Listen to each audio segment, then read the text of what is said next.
Hi, and welcome back to another episode of Seen and Heard. I almost said Gritty and Pink. This is Shira Yevin, also known as Shira Girl. She is Warped Tour's darling. She's also the founder of Gritty and Pink, and she's an artist. Welcome. Thank you. So good to have you here. Thanks for having me. Awesome. So I really want to talk about, your journey as an artist, first of all. That your big Warped Tour moment as I guess you were a teenager, right? I was young. Yes. Okay. I was actually 21. Oh, okay. You're Yeah. 21. All right. Cool. It was just legal. Nice. And also want to talk about, your company. You're the founder of Gritty and Pink and how that all got started. And now that Warped Tour is coming back, kind of, what your role is with that. Yeah. Awesome. Great. All right, let's get started. So can you Let's go. can you tell us a little bit about where you grew up and kind of how you got involved in the music industry? Yeah. So I grew up in Jersey. My dad's from the Bronx, so I kind of identify as a New Yorker. I lived in Brooklyn for a long time. But I really got into music by way of theater. Cool. I grew up doing musical theater and also dance. I've been dancing since I was 3 years old. Amazing. And love being on stage always. And in college, I sort of started running with this group of Riot Grrrls, Riot Grrrl NYC, and, learned about feminism and just got really inspired by bands like Bikini Kill and obviously like Joan Jett, and just realized I always thought I didn't have a good singing voice, so I had this, who doesn't dream of being a rock star, right? But I was like, oh, well, I can't sing. So, I'll just do dance and theater. And then the whole idea of punk rock and specifically Riot Grrrl is you don't need to be a good singer, guitar player, whatever. Just plug in an amp. It's more about what you have to say than it is, how you say it. And how strong your voice is. Exactly. It's about making a statement. And so I studied abroad in London my junior year, and I met a producer over there and started writing songs. And yeah, just one thing led to another. And all of a sudden I'm doing music. Amazing. Yeah. Cool. You put out a single back in 2021, right? Anti-social media. I love that song. Thank you. Do you have any plans I know you're really busy with Gritty and Pink and everything, but what's on the horizon for you with music? Yeah. So we just recorded some new music with Tim Armstrong from Rancid. Amazing. Very excited for that. He's a longtime producer. He and friend of mine, he produced our last two EPs, Brooklyn Goes Hollywood and Andy Underground. So very excited for that. That will be coming out in 2025. We're still putting the finishing touches on the vocals and whatnot. And it's going to include a fun cover from my favorite band, Sheblime. Oh, so I don't know if you know, I also have this fun side project called Sheblime. Oh my gosh. All girl tribute to Sheblime. I did not know that. Yeah. That's so cool. Well, my drummer Rainey, she moved to New York. And she's a professor now, right? She's a professor, of women's psychology. And so we're not gigging out as much. We have to really be strategic about when we record and when we perform. This summer, we actually got to play the Brooklyn Paramount with No Effects on their farewell tour. So that was awesome. We did a little string of New York shows, and we were stoked to perform Rights Back Right Now. That was actually our latest single. Because we wrote that about the overturn of Roe v. Wade and the protests. And Fat Mike actually came. We did a protest right after Roe v. Wade got overturned. Wow. We did a flatbed truck concert, spontaneous, and pulled up in front of the courthouse downtown LA. And Fat Mike came down, and he even wrote a song for the occasion. So that was cool to be able to tell that story. Yeah, and incredible. stuff. But anyways, long story longer, Rainey's now in New York, and I wanted another outlet to perform music. So yeah, Sheblime is a really fun side project. But yeah, this next couple of releases, one of them will be a cover, and it's gonna be fun. Amazing, awesome. Okay, so let's rewind. Let's go to Warped Tour back in, what was it, 2005? 2004. 2004. Okay. All right, you're a young woman. Yes, Still a young woman. I'm an elder millennial. So in 2003, I was actually working on the tour for the Truth campaign, anti-tobacco campaign for teens. I noticed no female musicians on stage. I didn't understand it. I came from the Riot Grrrl NYC scene. I had all these friends in all girl hardcore bands. People would say, girls don't play this kind of music. I was like, no, Yeah. But when I approached Kevin Lyman, founder of the Warped Tour, about it, he said, well, I have to book bands that are selling tickets. It was really a problem in the bigger industry, right? Labels not signing girl bands, rock radio not playing female fronted bands or female artists, which it's nice to see that's come along. Yeah. We're not completely there yet, but we've made progress. The music industry has become a little less of a sausage party. Yes, totally. Let's just say that. Yeah. But we still have a long way to go. So yeah, I was working on the tour. I noticed no female musicians on stage. We tried to go to Kevin with a proposal, my band Shira Girl, and say, let us host bands in the girls' garage tent. Well, we have all these friends, like we'll make it cool. My girlfriend at the time was a DJ. And he said, great idea. Like, let's do it next year, because it was the 10th anniversary of the tour in 2004. He had all these big things planned. And we said, next year, like when you're 21, next year's 10 years. We're like, what? Next year? So true. So we just decided to crash the tour. We had a pink RV that we were touring in, and we drove in and parked it across from the skate ramp and fully expected to get kicked out. But knew people from working on the tour the summer before. So like we had our little VIP passes, kind of acted as if you're supposed to be there, as you do if you're a good crasher. Brilliant. Right? Mm-hmm. And doors opened up. Girls came running, because the thing is, there were still 50% girls in the audience, even though it was all dudes on stage. Yeah. And also, to Kevin's credit, he had a lot of women working behind the scenes too. Oh, that's good. And he has 2 daughters, and so he very much, wanted to see more women. I think he was just kind of juggling with all the factors that he had to deal with. And so he walks up, and I was kind of holding my breath, like, uh-oh, here comes Kevin. And he looked around, he said, Shira! And he kind of looked around, and we're like, nervous smile. Oh and he said, so you on for the rest of the tour? Oh my God. And I felt like both an invitation and a challenge, right? You want to hang with the big boys? Let's go. Like, let's see how far you get. There were bets against us. We followed the tour that summer, like making it to each city, we're following the tour rolls into New York. And I said, Kevin, I know so many amazing girl bands in New York. It was in Randall's Island, nice. The dustbin of America. Yeah. I said, can we host some other bands? And he was like, you know what, sure, if you can make it happen, I'll let it happen. Nice. That was kind of his thing. Okay.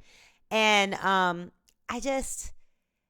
always had this vision of a movement that was bigger than myself. I had a lot of people in the industry, managers, whatnot, tell me, Shira, if you just focus on yourself, you're a great performer, great songwriter, you'll get a lot further. Just focus on you. Mm. And as we kind of talked about before, the music industry can be a very sort of self-centered place, right? But I said, no, I have a bigger vision. You're not like that. You are one of the people that I recognize in Hollywood as a great connector. You are the great connector, especially in the music industry and especially among women. I just I think of you like that. You've introduced me to so many people. You have this amazing group of people around you all the time who love what you do. And it's so inspiring to see that. Thank you. And you're just really good at bringing people together. It's what I love. It's my passion. And, I am very fortunate to have met a lot of connectors along the way, such as Kevin Lyman, who have helped me in my career. And you can see that in other people too. And I particularly like hanging out with those kinds of people. Yeah. Well, I think, the idea is there's enough for all of us to go around. There really is. And women have been historically pitted against each other. That there's only room for one mentality. And it's because we're the small band at the bottom of the lineup in fine print, of the festival that's, typically owned and run by dudes. So, I just thought we need to create our own ecosystem. And so tour rolled around to New York. Somehow I convinced this really big sound company to donate a big ass sound system. And this guy, Bubbles, who used to be Blondie's sound guy, back in the CBGB days, was like, I'm gonna come out and do sound for you. I honestly, looking back, I'm like, I don't even know how. I gotta track down Bubbles. We need to send Bubbles. Yeah, this let's podcast. get him on the show. Oh yeah, absolutely. He's epic. But so he came out in the dustbin of America to do sound. He was probably cursing himself the whole time. Why did I do it? Right? But we had some incredible bands, and then I said, Kevin, I really want to do a legit stage next year. And so he took me under his wing. He actually introduced me to someone on his team. Shout out to Sarah Bear, who took me under her wing and taught me, here's how to make a sponsor deck. Here's how you get sponsors. Yeah. And I knew nothing. I was like, what's a deck? Right. And so, which for those that don't know, is a slide presentation. Typically used to be made in PowerPoint or, Keynote, now made in Google Sheets, Google Slides. Or Canva even. Or Canva, right. Oh, the times have changed. Anyhow, so, we came back in 2005, official stage. We had a little band called Paramore on, first ever tour. Wow. And, that's a whole nother story on how that happened. But in 2006, we had Joan Jett grace the stage, and I ended up getting in the Rock and Roll Hall of Fame Warped Tour exhibit. And so I just really was set off on this lifelong crusade, to carve out a space for women in music and other male-dominated industries. It's incredible. And I feel like this particular experience really, you talk about learning how to make sponsorship decks, for instance. It's you were set up to become kind of this amazing entrepreneur in a way from this experience. Like you learned so much, and just by like doing what you believed in, right? Yeah. And putting yourself out there, and like all those skills that you got along the way. I always had it in me, like the entrepreneurial spirit. I mean, when I was I started, this was like kind of a recent memory I had. I've been talking about this lately on podcasts, but when I was in 4th grade, my best friend and I, Amanda Nauer, started a stress ball business. We would take balloons, fill them up with flour, you know, we'd have happy birthday. Oh, here's special. Like, you know, it's so funny now when I think about it. I was like, okay, so and she ended up actually starting her own business as an adult. So it's incredible. I think, you know, sort of as a kid, right? It was like, okay, here's what kind of gets me going. But I did have a whole foray into the beverage business, another boys club. Wow. I worked for Pabst Blue Ribbon for almost 10 years, managing partnerships with teen brands and events and musicians. And you know, the beverage business and the music business are always going to be in bed together. Yeah. So I learned a lot. It was a big ass corporation. I learned sort of like what not to do, what to do, what not to do. Totally. It was incredible. I mean, I started that as something to do on the side till my band blew up. And then, oh, the direct deposit's nice. And you're getting promoted. And before you know it, you're managing a $3 million budget, you know, to launch a new brand. So I got incredible experience from that, and that helped lay the groundwork for Gritty and Pink. And from there I started working for startups. I helped launch Bev Can Wine, which got acquired last year, and I worked for Owl's Brew Boozy Tea. I went to Penn with the founder. So I had all these other, like you said, your journey isn't always a straight line, you know. And I had at the time, like I remember like working in beer and being like, ugh, I'm not living my purpose, and you know, it's like you feel like, you know, you've strayed, and I should have just gone all into music. And I never.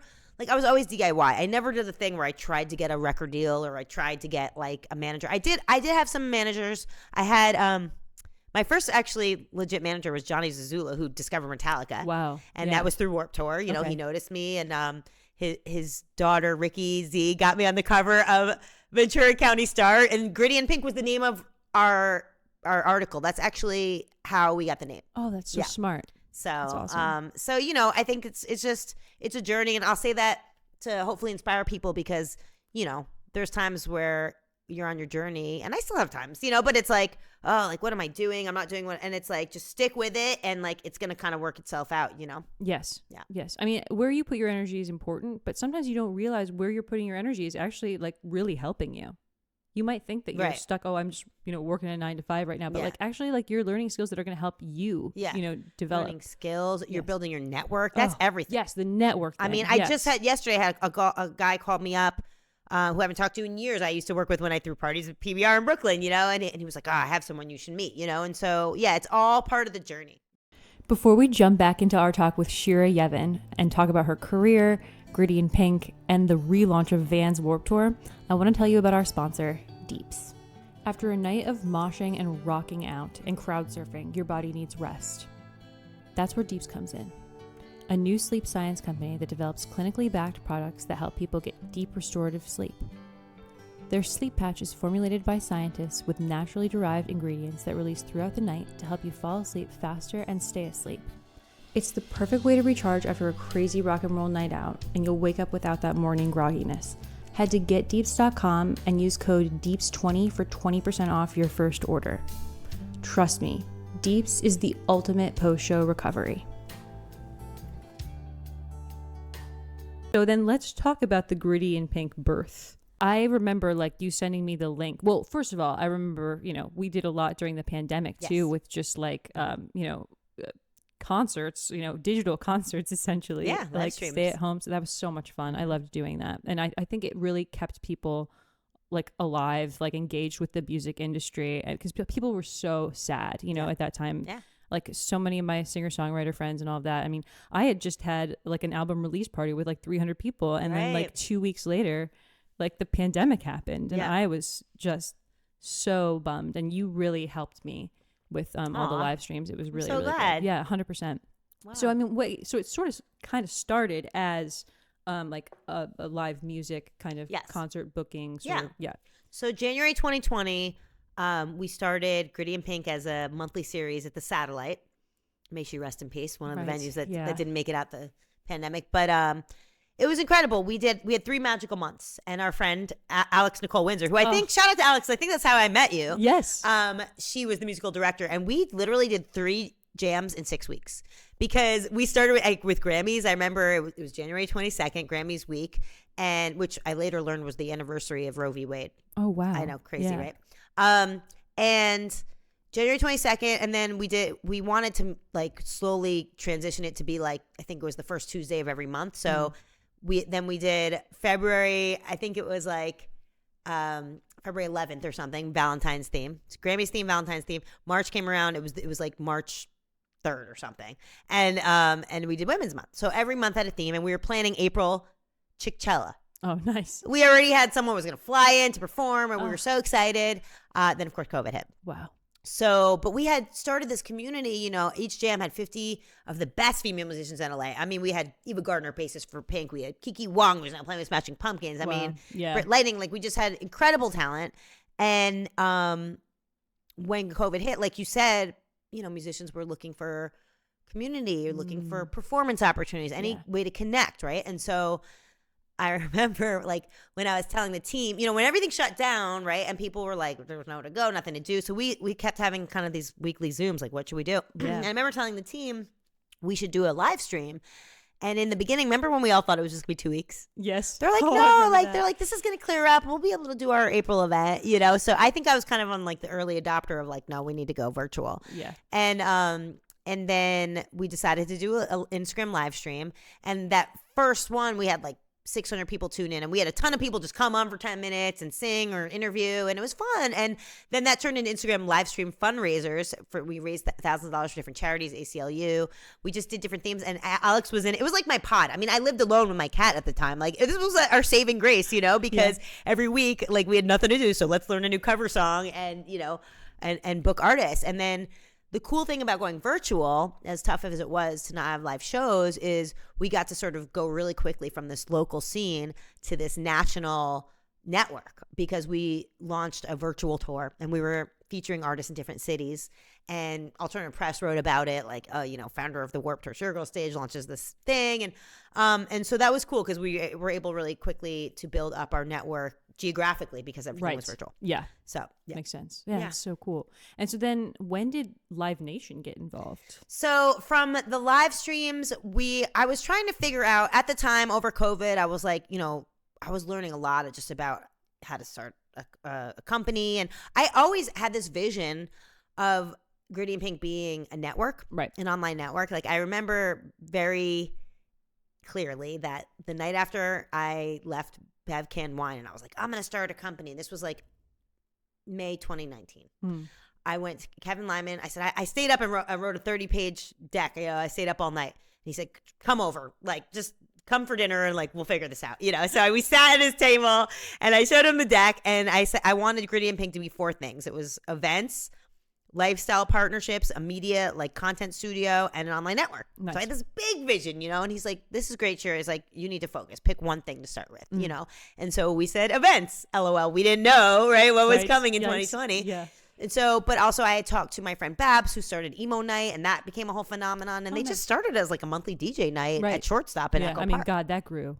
Right? Yeah. That's a whole platform. They actually launched like a marketing agency out of that, you know? Yeah. So I said, okay, like, let's start this as a monthly event and kind of like build up the buzz, the content, the socials, you know, sponsors, and like, you know, and just build the brand. And it was a good way to start because, you know, it's like for anyone that's ever started a business, it's like you have to start with the basics, like a logo. You know what I mean? Yeah, like exactly. just like, and so I was trying to figure out at that point, I was over COVID, I was learning about startups, and I was taking like startup boot camps, and I knew I wanted to do something with the online network and tech, but I didn't know what it would look like. At first I thought maybe like a LinkedIn for female musicians, but I was getting a lot of feedback that like just like women, music, niche, you know, and I knew I would have to like go after investors. And the thing is, we wanted to have a big impact. So we didn't, even though our core community was like musicians, we're like, let's open it up to women working in all aspects of the industry. And connect each other, and women want to hire other women too. And then we started doing these Zooms at like workshops. It was like social media, songwriting, and again, like everyone was just itching to, you know, connect at that time. Yeah. In a way, kind of looking back on it, it was very special because even though we all like love the in-person so much more, there was just something about like all of our sort of collective desperation to connect. Desperation. And I think we all kind of slowed down too. And we realized how important the social component is. Yeah. Because we were missing it. Yeah. Right. And what we could do. I mean, like no one was Zooming before the pandemic, right? Yes. I remember having like, I don't know about you. I remember having a business call like where with an agency, and it was a video, you know, when the surprise video call where you didn't know it was going to be a video call, and I called it and we were like, whoa, hey, like, you know, your hair's messed up and whatever. So they were a little ahead of their time. Shout out to Red Peg. But Brad at Red Peg.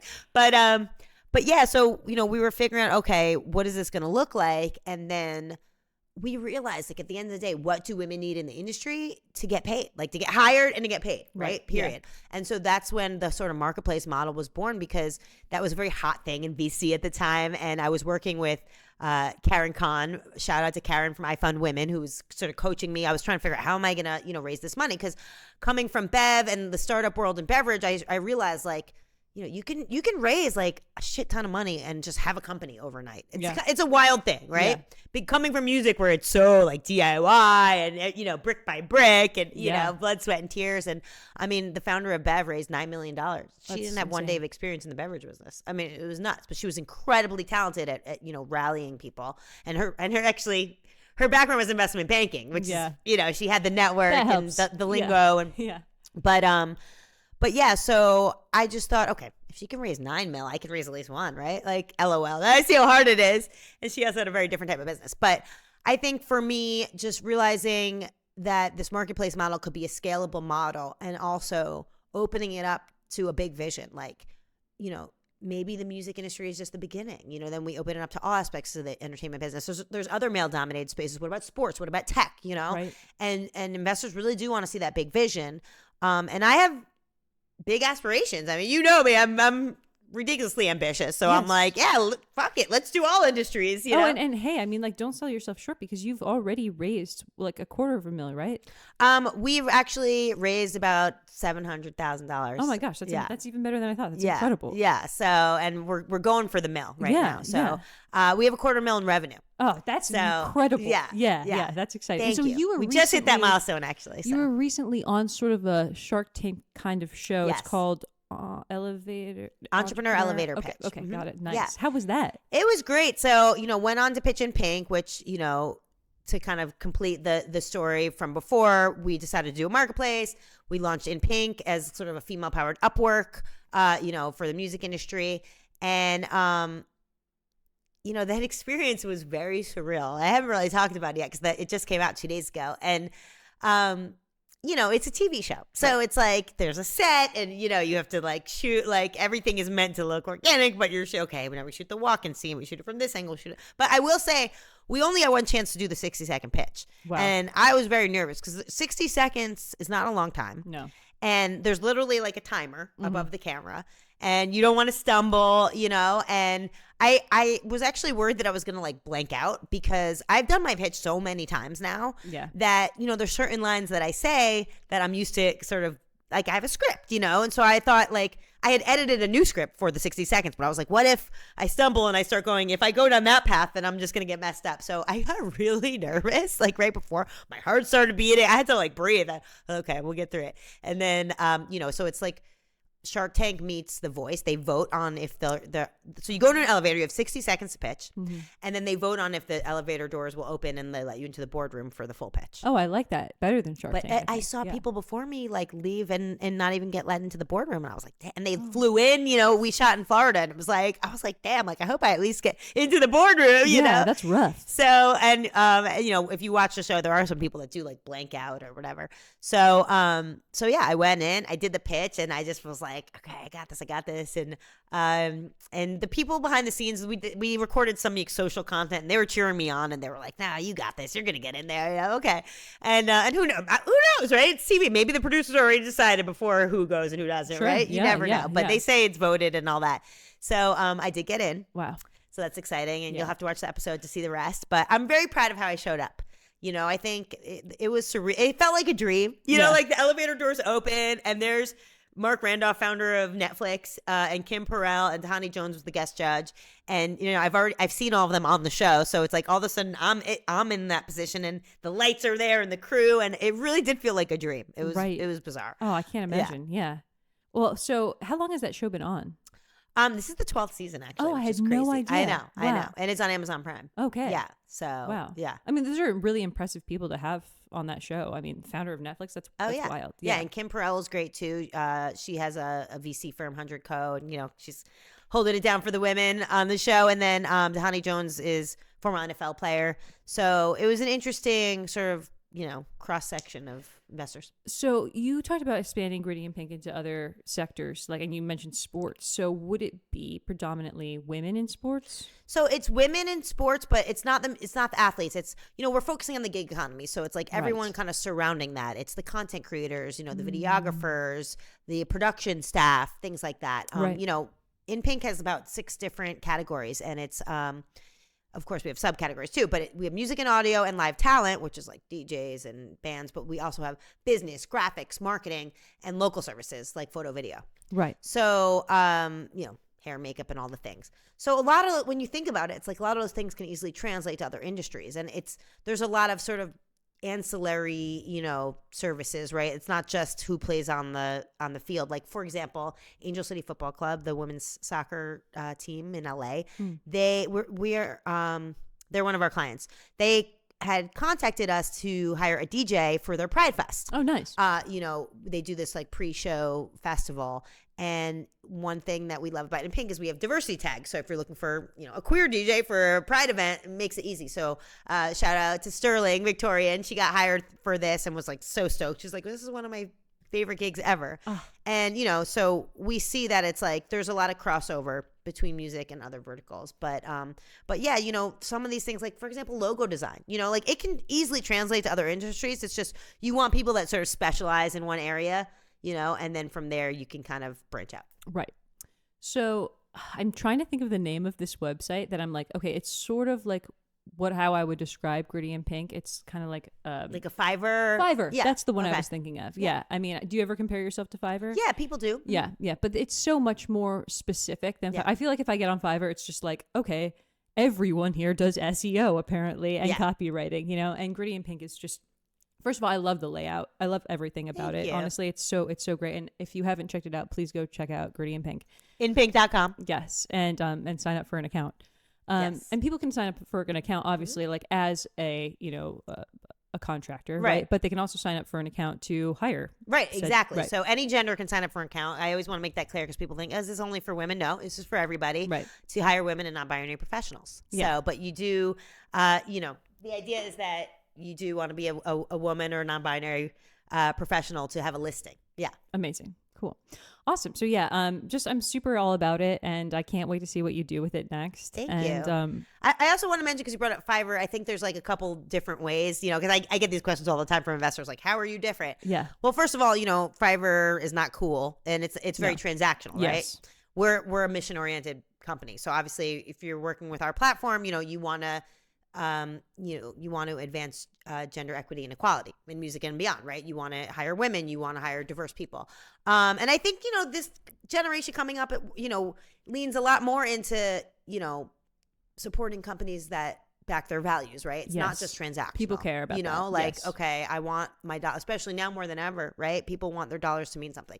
So I think that's it. And the other thing is, people say, okay, well, like, why can't I just go on Fiverr and find a woman, right? Well, first of all, it's hard. You'll be scrolling through, especially for certain, male-dominated roles. But also we're going to be leaning into teams as well. So we have this new concierge service where if you're throwing, let's say, a big event or a conference and you want to hire multiple people, we can help curate that. And because our community is so tight-knit, a lot of these women have worked together before. So we're going to facilitate team hiring through work histories, because you already know if you hire a team of videographers or, let's say, a stage manager and a sound tech, if you hire people that have worked together before, it's just going to go smoother. Be better. Yes, 100%. Because they've worked together, they have the communication, and, as we see AI reducing headcount and changing this work landscape, that need for a lot of companies to spin up an entire team to collaborate quickly with no onboarding time, whether it's for an event or a project, that is a need that is becoming greater and greater. So, we really do feel like the business is very timely. And I just think it's important to kind of note that, because people just think, oh, okay, it's like, this is already out there, it's just for women. It's like, no, we're actually doing some very innovative stuff. I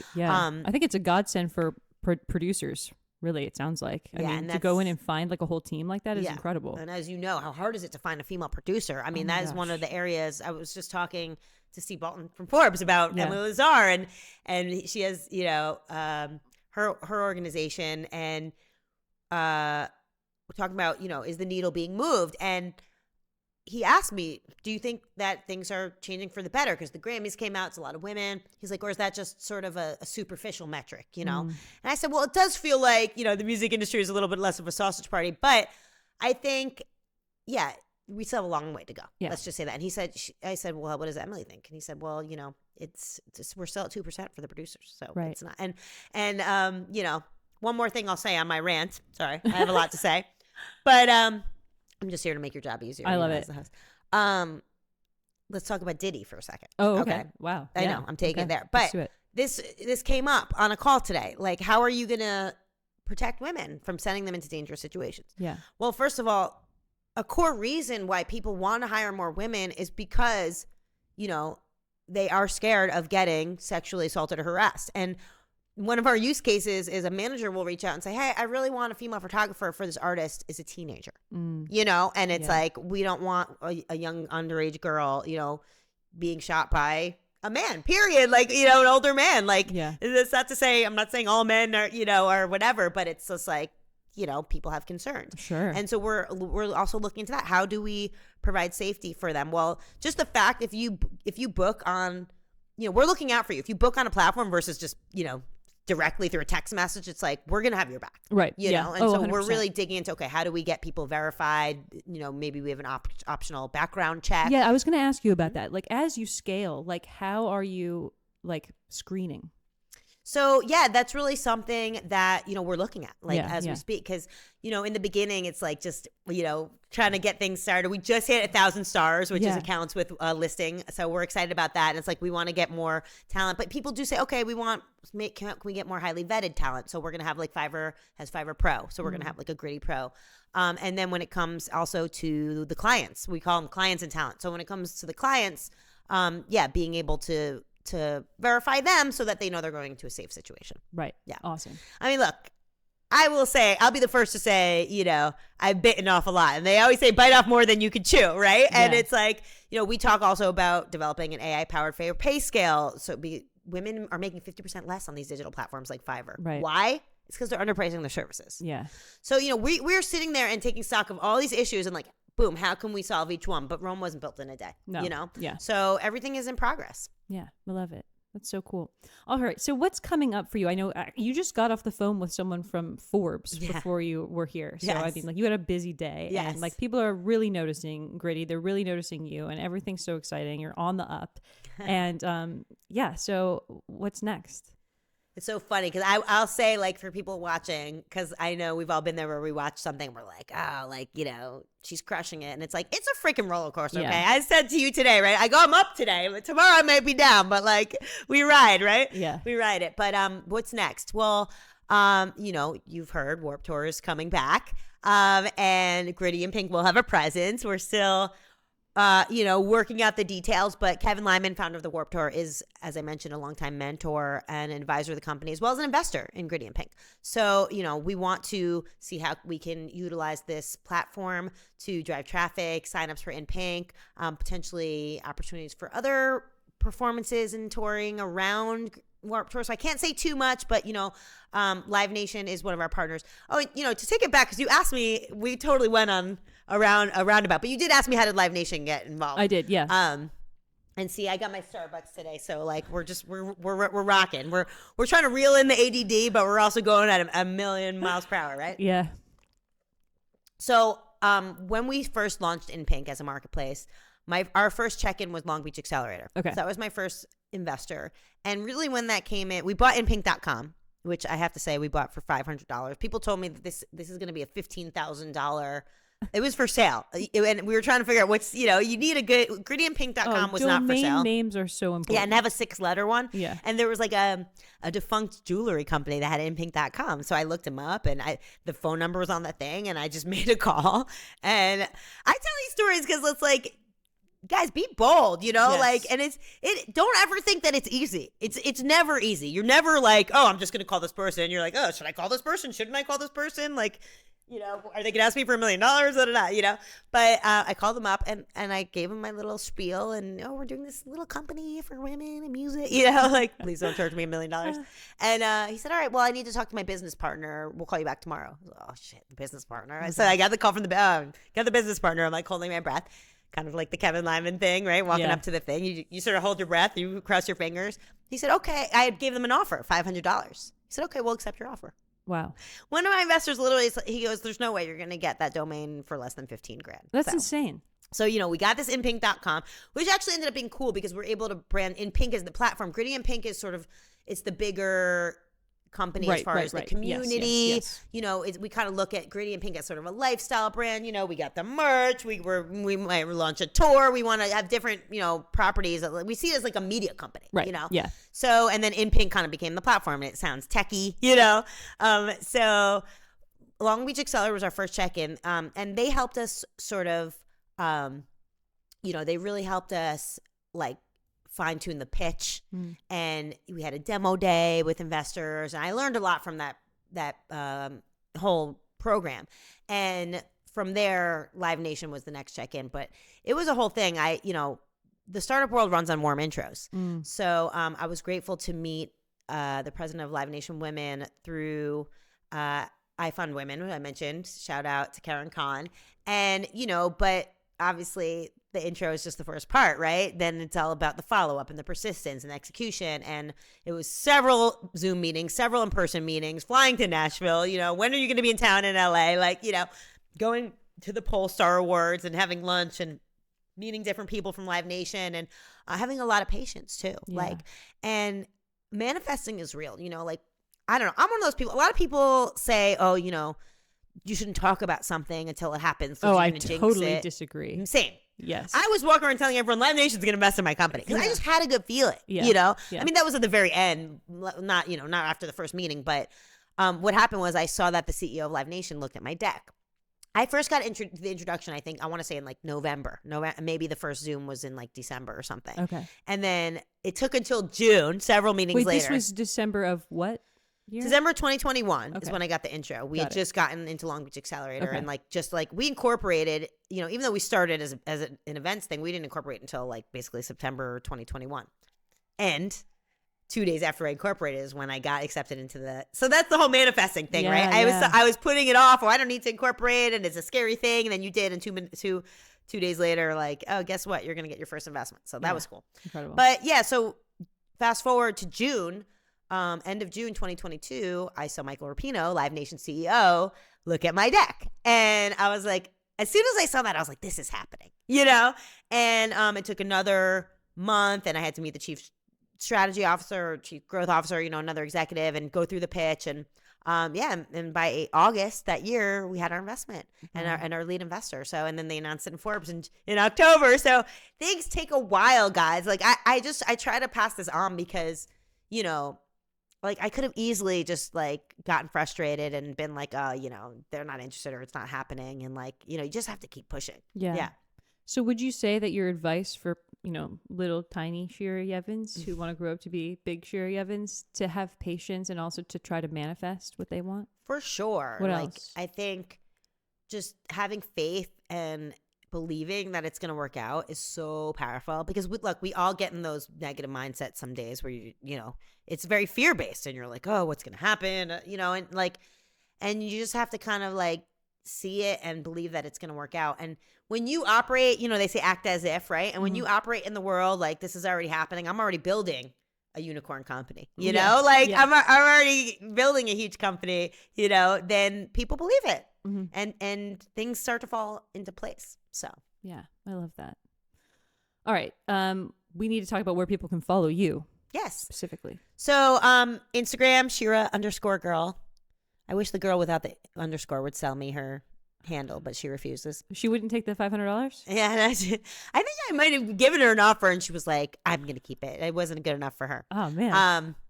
But maybe one day. But Shira Girl on every other platform, and so ShiraGirl, and then Gritty and Pink Life on Instagram and all the other platforms except for Twitter, or X is Gritty and Pink Life, because apparently, like, the handle can only be so long. Right. Maybe Elon will change that, or we're not going to go down that. Let's not talk about him. Anyways, so yeah, online ShiraGirl.com also is my website for music. So stay tuned with that. There'll definitely be some releases out soon.